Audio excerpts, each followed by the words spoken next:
তোমাদের আজকের আমি আন্তর্জাতিক সম্পর্কে ধারণা ও প্রকৃতি,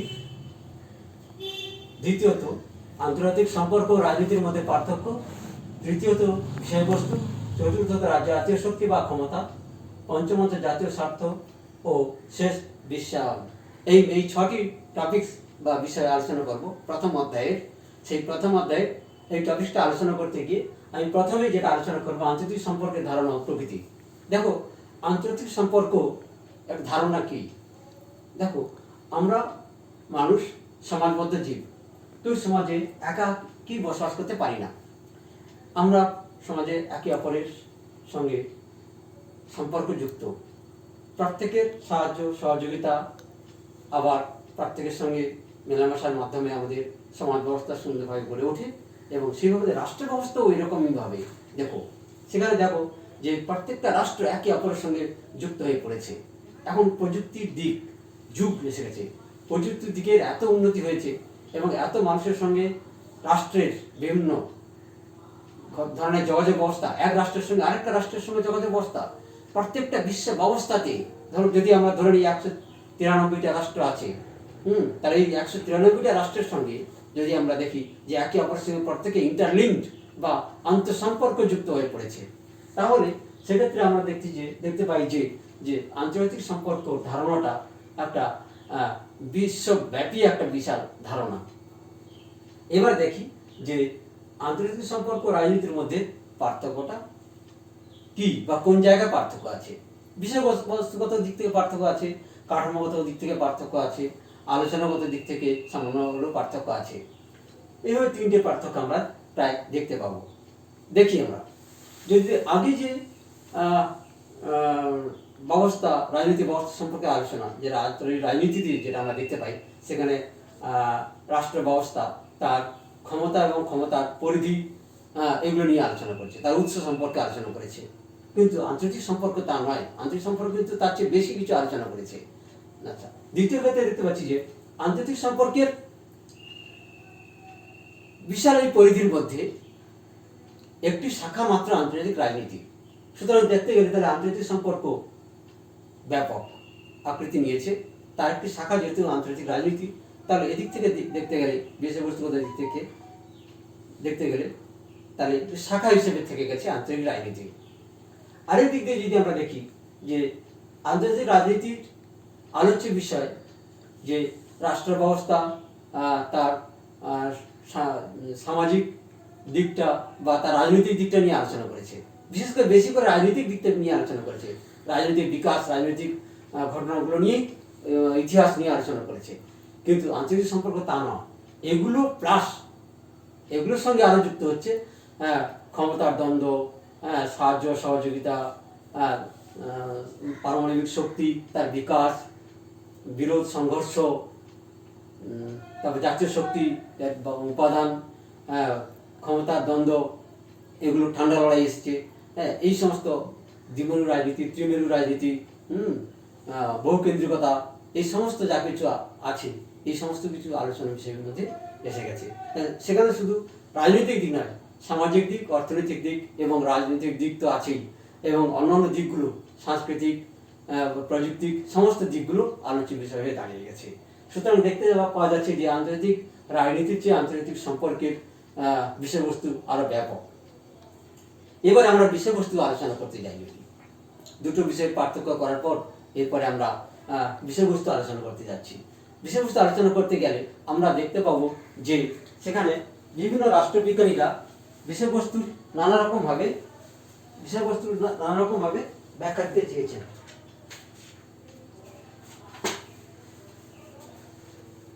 ভিনসেন্ট বেকার, মর্গেনথাউ, পামারো পার্কিন্স এবং কলম্বিস উলফ, এর প্রত্যেকেই নানা রকমভাবে তার বিশ্লেষণ করেছেন আন্তর্জাতিক রাজনীতি সম্পর্কে এবং আন্তর্জাতিক সম্পর্ক সম্পর্কে। বিশ্লেষণের মাধ্যমে তারা কতগুলি বিষয় উপস্থাপন করতে চেয়েছেন যে আন্তর্জাতিক সম্পর্কের বিষয়বস্তু কী হতে পারে। তা কেউ কেউ বলেছেন যে কলম্বিস এবং উলফ, পামারো পার্কিন্স, এরা অনেকেই কে 8টি বিষয়, কেউ 16টি বিষয় উপস্থাপন করেছেন। যাই হোক, ফ্র্যাঙ্কেল, মর্গেনথাউ, এরা প্রত্যেকেই আমরা সবার সমস্ত রাষ্ট্রবিজ্ঞানীদের বক্তব্যগুলোকে এক করে বলতে পারি যে আঞ্চলিক সম্পর্কের বিষয়বস্তু এখন বর্তমানে পূর্বের মতো নেই, তার সীমানা ছাড়িয়ে গেছে। অর্থাৎ আমরা অরাষ্ট্রীয় উপাদানগুলো দেখতে পাবো, বা এমএনসি বা টিএনসি যাকে বলছি, মাল্টিনেশনাল কর্পোরেশন বা ট্রান্সন্যাশনাল কর্পোরেশন, জাতীয় সীমানা অতিক্রান্তকারী যে সমস্ত উপাদানগুলো সেগুলো, রাষ্ট্রশক্তি, তার উদ্ভব, বিকাশ, এবার এক রাষ্ট্রের সঙ্গে আরেক রাষ্ট্রের সম্পর্ক, মিথস্ক্রিয়া, ইন্টারাকশন যাকে বলছি, সেগুলো, সংঘর্ষ, বিরোধ, এগুলো, সহযোগিতা সম্পর্ক, কূটনীতি অর্থাৎ ডিপ্লোম্যাসি যাকে বলছি, সেখানে অবাধ কূটনীতি, গোপন কূটনীতি যুক্ত আছে। এবার ক্ষমতার দ্বন্দ্ব, লড়াই, ঠান্ডা লড়াই এখানে এসে গেছে।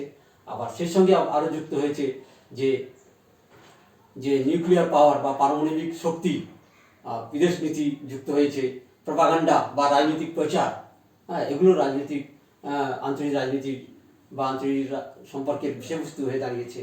আবার আঞ্চলিক সম্পর্কের বিষয়বস্তু হয়ে দাঁড়িয়েছে যে যে বর্তমান বিশ্বের যে বিশ্ব ব্যবস্থাটা, যে ওয়ার্ল্ড সিস্টেম বা বিশ্ব ব্যবস্থা, সেই বিশ্ব ব্যবস্থাতে নানা রকম ঘটনা, ঘাত প্রতিঘাত ঘটছে, যে পররাষ্ট্রনীতি সম্পর্কে, বা এখন বিশ্বায়ন রূপ নতুনভাবে রূপ নিয়েছে, ব্যবসা বাণিজ্য, অর্থনৈতিক নানা রকম, তারপর বিভিন্ন রকম চুক্তি, তারপর international organisation, league of nations, united nations organisation বা রাষ্ট্রসংঘ, এগুলো এবং তাদের বিশেষ ভূমিকা, জনকল্যাণমূলক ভূমিকা, বিশেষ specialise agencies of united nations organisations বা রাষ্ট্রসংঘের যে বিশেষ উদ্দেশ্য সাধক সংস্থাগুলো আছে, তাদের বিরাট ভূমিকা, জনকল্যাণমূলক ভূমিকা, সেগুলো এসে গেছে।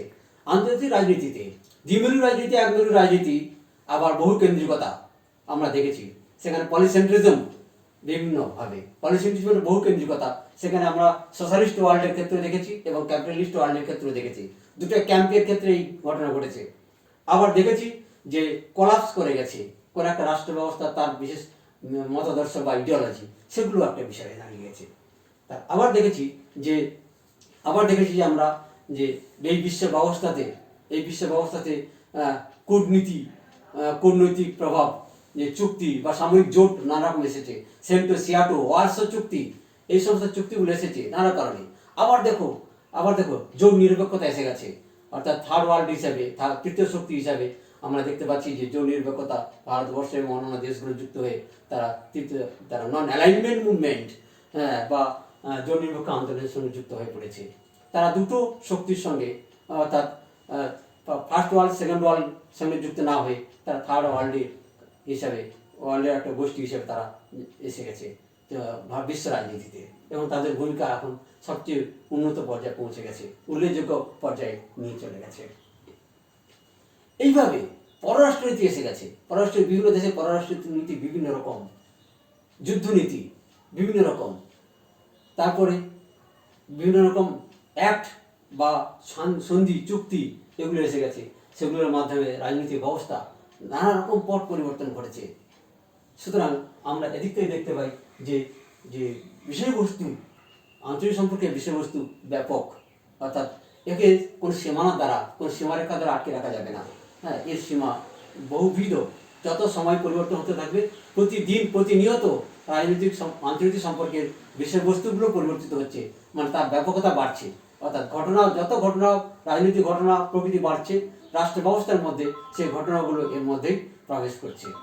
এবারে আমরা আলোচনা করছি যে জাতীয় শক্তি বা ক্ষমতা।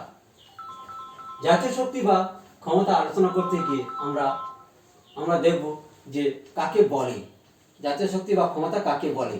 অর্থাৎ জাতীয় শক্তি হলো যে কোনো দেশের যে প্রয়োজনীয় যে বিষয়গুলো, সেইগুলি হলো জাতীয় শক্তি। অর্থাৎ দেশের উন্নতির জন্য, দেশের প্রয়োজনে যে শক্তি, সেই শক্তিকে বলবো আমরা জাতীয় শক্তি।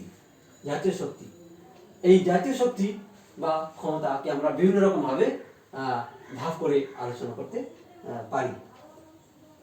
যেমন দেখো, জাতীয় শক্তি আলোচনা করতে গিয়ে আমরা আলোচনা করতে পারি যে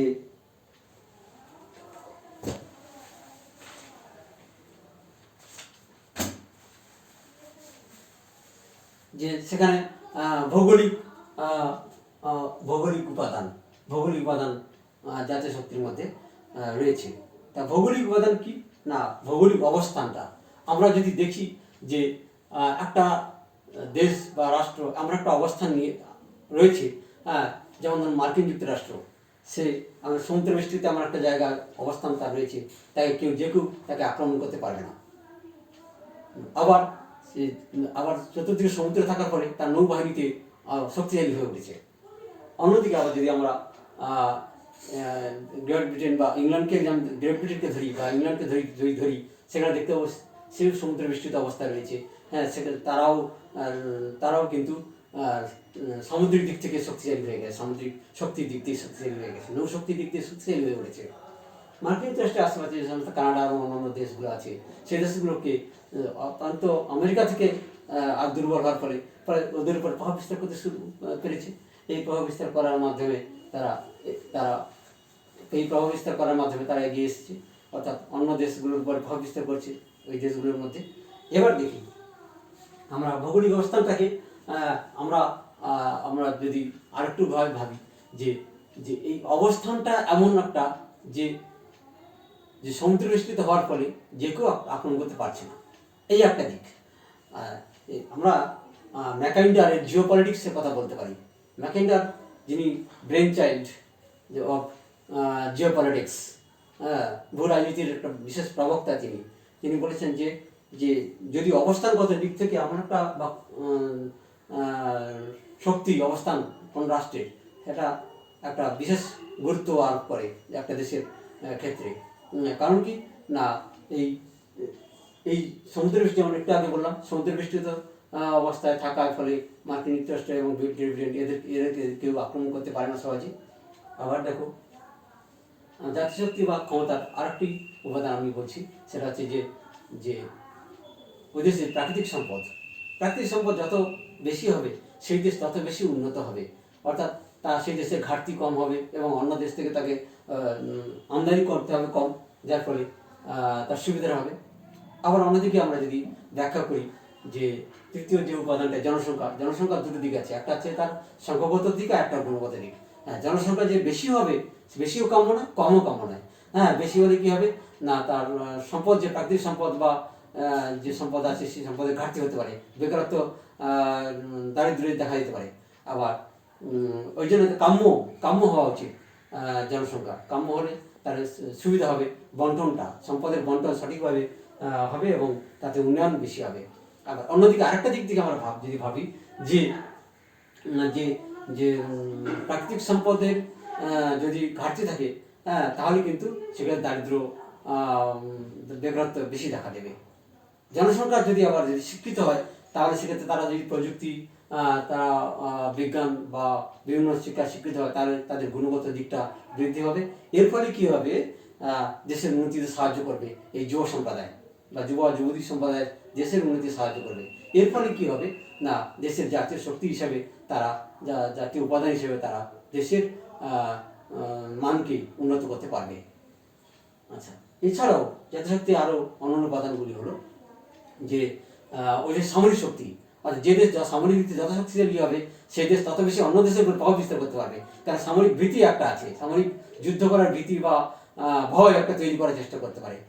এটা যদি কেউ, যে দেশ সামরিক দিক থেকে শক্তিশালী হবে, সেই দেশ যেমন নিউক্লিয়ার পাওয়ার বা নৌ বিমানস্থল বাহিনী দেশে শক্তিশালী হলে, তাহলে নতুন নতুন প্রযুক্তির দ্বারা তারা উন্নত হলে, তাহলে সে দেশ অন্য দেশের উপরে প্রভাব বিস্তার করতে পারে, এটা স্বাভাবিক। আর কি না, মনোবল, জাতীয় শক্তির একটা অন্যতম আরেকটি উপাদান মনোবলটা কি না, দেশের যে জনগণের যে মানসিকতা, সেই মানসিকতা যদি শক্তিশালী হয় বা গণতান্ত্রিক, সেক্ষেত্রে মনোবল যদি বৃদ্ধি পায়, তাহলে জনগণের শক্তিও বৃদ্ধি পায়। সেক্ষেত্রে তাদের মানসিক শক্তি,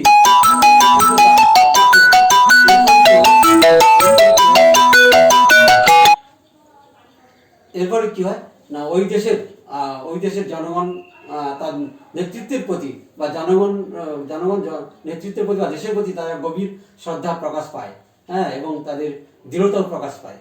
অন্যদিকে জাতীয় নেতৃত্ব আরেকটি উপাদান। জাতীয় নেতৃত্ব হচ্ছে এমন একটি উপাদান যে নেতৃত্বকে এগিয়ে নিয়ে যেতে সাহায্য করবে, জনসংখ্যা তার গুণগত দিক থেকে, তার জনগণ তাদের সমস্ত রকম সাহায্যটা কেন্দ্রীয় নেতৃত্বের উপরে উপরে ভর কেন্দ্রে পৌঁছে যাবে। অর্থাৎ কেন্দ্রীয় নেতৃত্বকে সাহায্য করবে এগিয়ে যেতে। জাতীয় নেতৃত্ব যদি শক্তিশালী হয়, দৃঢ় হয়, দৃঢ় চেতা হয়, এবং তার ভাবনা চিন্তা যদি গণতান্ত্রিক হয়, এবং তার চিন্তাভাবনার মধ্যে যদি সক্রিয়তা থাকে, তাহলে সেক্ষেত্রে কী হবে, জাতীয় নেতৃত্বে একটা বিশাল ভাবনা বা ধারণা, তার ভাবমূর্তি জনগণের কাছে প্রকাশ পাবে। হ্যাঁ, এবং বাইরের জগতের ক্ষেত্রে কাছেও, রাষ্ট্রগুলোর কাছেও প্রকাশ পাবে। এই প্রকাশ পেলে কী হবে, হ্যাঁ, তার ভাবমূর্তি এবং দেশের ভাবমূর্তিও উজ্জ্বল হবে। এই একটা জাতীয় ক্ষমতা হিসেবে কাজ করবে। আরেকটি দিক হলো যে মানসিকতা, মানসিক দিক হচ্ছে মানসিক দিক থেকে যে দেশ যত বেশি গণতান্ত্রিক এবং যত বেশি কল্যাণমুখী হবে, মানসিকতা জনকল্যাণমুখী হবে, সেই দেশের ভাবমূর্তি, সেই দেশের নেতৃত্ব ভাবমূর্তি আরও উন্নত হবে। অর্থাৎ এই মানসিকতার উপরে সঠিক বা জনকল্যাণমূলক উন্নয়নমুখী মানসিকতা মানুষকে আরও বেশি উদ্বুদ্ধ করবে এবং সেখানে বিশ্ব রাজনীতিতে প্রভাব ফেলবে। এটা আর হচ্ছে কি না, আরেকটি উপাদান হলো আন্তর্জাতিক অবস্থান। অর্থাৎ একটা দেশ তার রাজনৈতিক অবস্থানটা কি, আন্তর্জাতিক অবস্থানটা কি, আন্তর্জাতিক রাজনীতিতে তার অবস্থানটা কি। ধরুন যদি আলোচনা করি আমরা যে ভারতবর্ষ, তৃতীয় থার্ড ওয়ার্ল্ড কান্ট্রি যদি বলি আমরা, সেক্ষেত্রে তাদের যে নন অ্যালাইনমেন্ট মুভমেন্ট, জোট নিরপেক্ষ আন্দোলনের যে নিয়ম বা রীতি, এটাকে সে গ্রহণ করেছে। এই নন অ্যালাইনমেন্টের মাধ্যমে কি হচ্ছে না, জোট নিরপেক্ষতার মাধ্যমে তার একটা অবস্থান দিচ্ছে যে যারা স্বাধীনতা প্রিয় তাদেরকে সাহায্য করছে। যারা যে সমস্ত রাষ্ট্রগুলো বা যে সমস্ত ছোটো ছোটো দেশগুলো যে এখনো পর্যন্ত তারা স্বাধীনতা পায়নি, তাদের স্বাধীনতার পক্ষে মতামত দিয়েছে। অর্থাৎ তারা চায় স্বাধীনতা পাক প্রত্যেকটা রাষ্ট্র বা দেশগুলো, প্রত্যেকটা জাতি উন্মুক্ত হয়ে উঠুক। এইভাবে এই যে একটা আন্তর্জাতিক অবস্থান ভারতবর্ষের, যে জোট নিরপেক্ষতার অবস্থান, এই জোট নিরপেক্ষ নীতির দ্বারা তারা পরিচালিত হচ্ছে। তার অহিংস নীতি দ্বারা পরিচালিত হচ্ছে। এই অহিংস নীতি, জোট নিরপেক্ষ নীতি, এটার দ্বারা কি হচ্ছে, প্রত্যেকটা জাতির উন্নতির জন্য তাদের ভাবনাটা প্রকাশ করছে। তার ফলে ভাবনা উন্নত হচ্ছে। এর পরবর্তী যে বিষয়টি আলোচনা করব সেটা হচ্ছে যে জাতীয় স্বার্থ।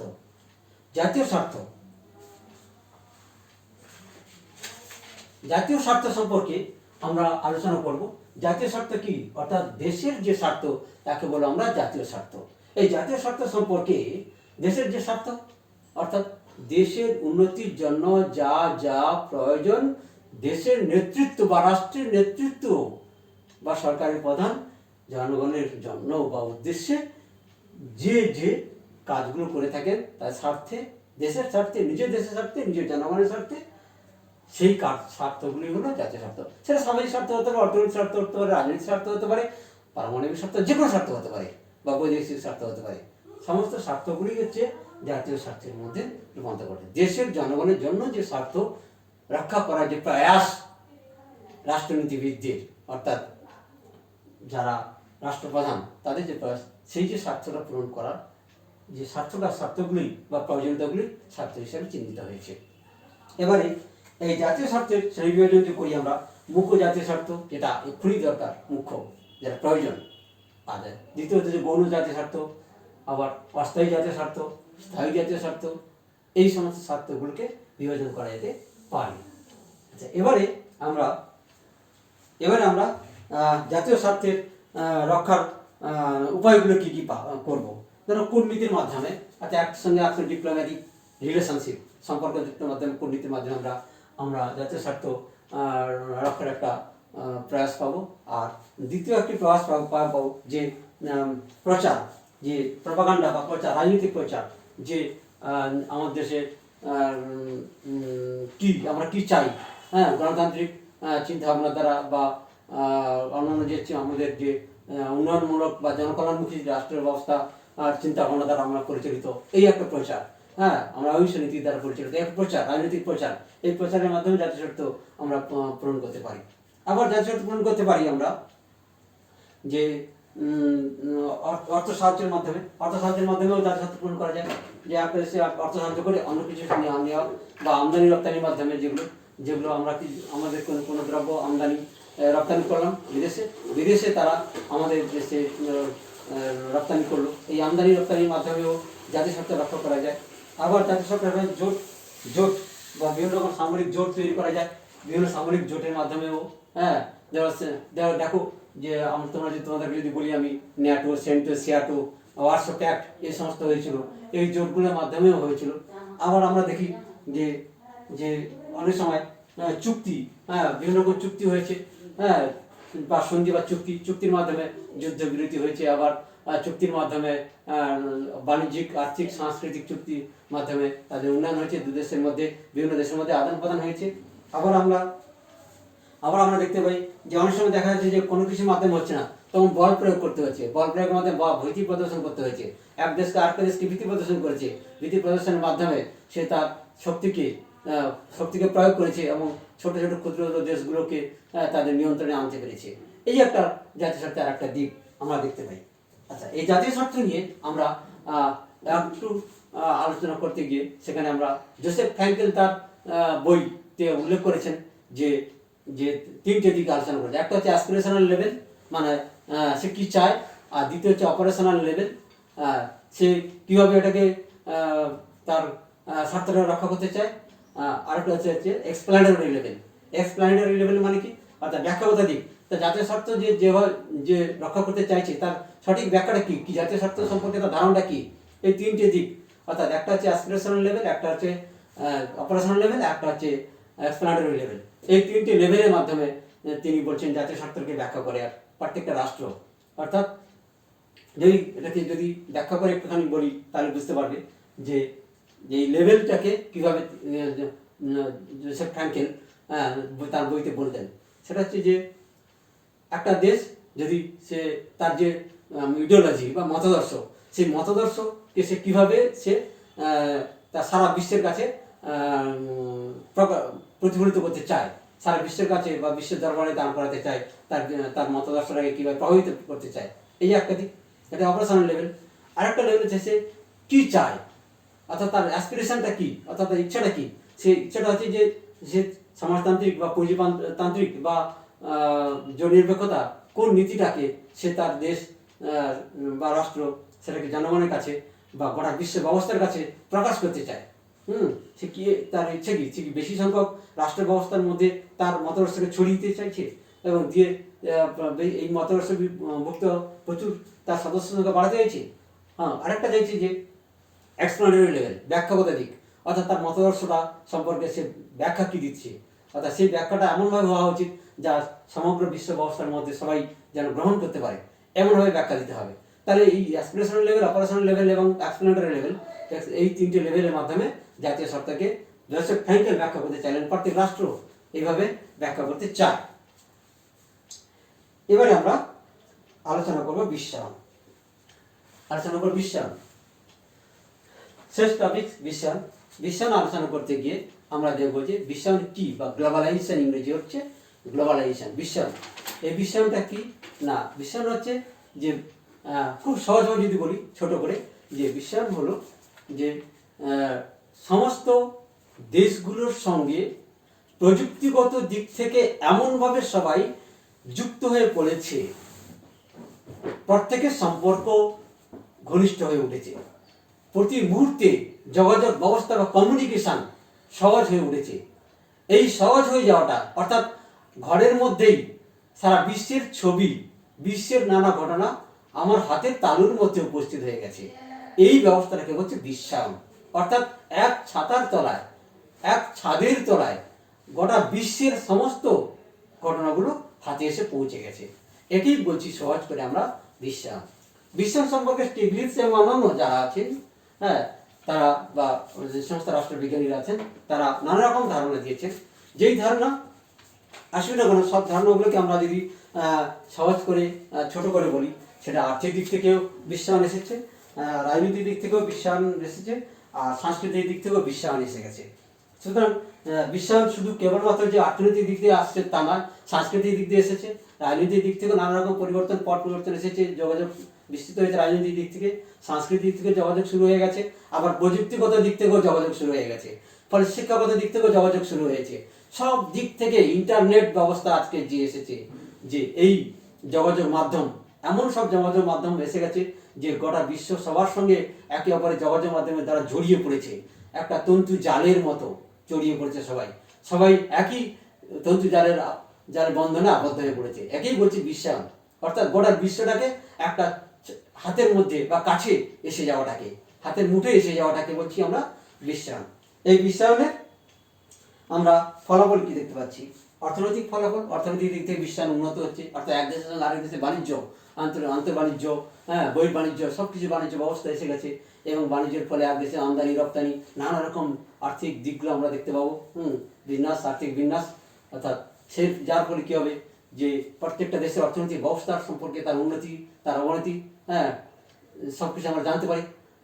আবার আমরা দেখি যে রাজনৈতিক দিক থেকে কোন দেশ রাজনৈতিক দিক থেকে অগ্রগতি সম্পন্ন, কে এগিয়ে এসছে, রাজনৈতিক প্রেক্ষাপটটা কি, প্রত্যেক রাষ্ট্রের সঙ্গে আরেকটা রাষ্ট্রের রাজনীতি সম্পর্ক কি হচ্ছে, ঘাত প্রতিঘাত, তাদের বিরোধ, সহযোগিতা, সংঘর্ষ, নানা রকম সম্পর্ক তৈরি হয়ে গেছে। সেই সম্পর্কগুলো আমরা পেতে পারি রাজনৈতিক দিক থেকে। আবার দেখো তোমার সাংস্কৃতিক দিক থেকে সাংস্কৃতিক দিক থেকে ফলাফল কি আসছে?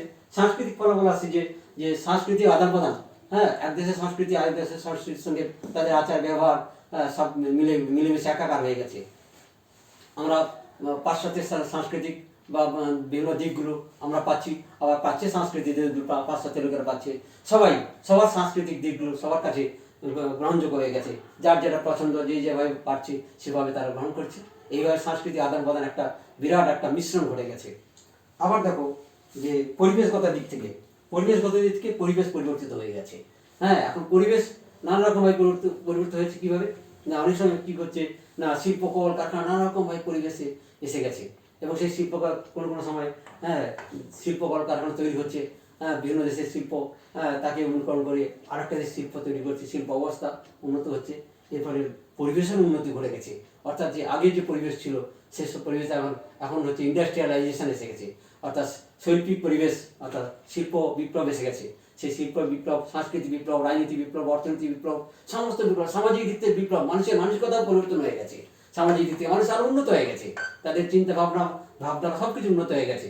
তাহলে দেখতে পাচ্ছ যে বিশ্বায়নটা হচ্ছে সার্বিক একটা বিকাশের দিক, আমরা সার্বিকভাবে তাদের প্রতিফলনটা ঘটছে বিশ্বায়নের, অর্থাৎ সামাজিক দিকে প্রতিফলন ঘটছে, অর্থনৈতিক, সাংস্কৃতিক, মানসিক, শিক্ষা, প্রযুক্তিক দিক দিয়ে উন্নতি। প্রযুক্তির দিক দিয়ে উন্নতি, এক দেশের প্রযুক্তি আরেক দেশ গ্রহণ করছে, অন্য দেশের প্রযুক্তি এই দেশে চলে আসছে। প্রযুক্তির দিক থেকে কোনো দেশ পিছিয়ে নেই এখন আর, সব দেশ সবার সঙ্গে যুক্ত হয়ে পড়েছে। এর ফলে কি হলো, প্রত্যেকটা জায়গায় বিশ্বায়নে একটা প্রভাব বিস্তার করেছে বিশালভাবে।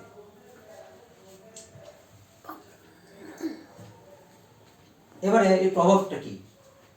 কেউ বলেছেন যে এর সুপ্রভাব রয়েছে, আবার কুপ্রভাব রয়েছে। যেই প্রভাব আসলে গেল, তাই বিশ্বায়নের ফলে উন্নত হয়েছে এবং সমস্ত রকমভাবে সামাজিক, সাংস্কৃতিক, শিক্ষা, প্রযুক্তি, পরিবেশ সব দিক থেকে উন্নত হয়েছে। এদিক থেকে বলতে গেলে যে বিশ্বায়ন হাতের মুঠোয় এই প্রযুক্তি, যোগাযোগ ব্যবস্থা উন্নতি এত সহজে ছোট্ট করে সুন্দর করে হাতের কাছে এসে গেছে যে মানুষ আজ গোটা পৃথিবীকে নিজের হাতের মুঠোর মধ্যে এনে ফেলেছে। এর ফলে মানুষ অনভিজ্ঞ আর থাকছে না, এখন অভিজ্ঞ হয়ে উঠেছে, মানুষ শিক্ষিত হয়ে উঠেছে, গোটা রাষ্ট্র ব্যবস্থার উন্নতি ঘটছে, গোটা বিশ্ব ব্যবস্থারও উন্নতি ঘটছে।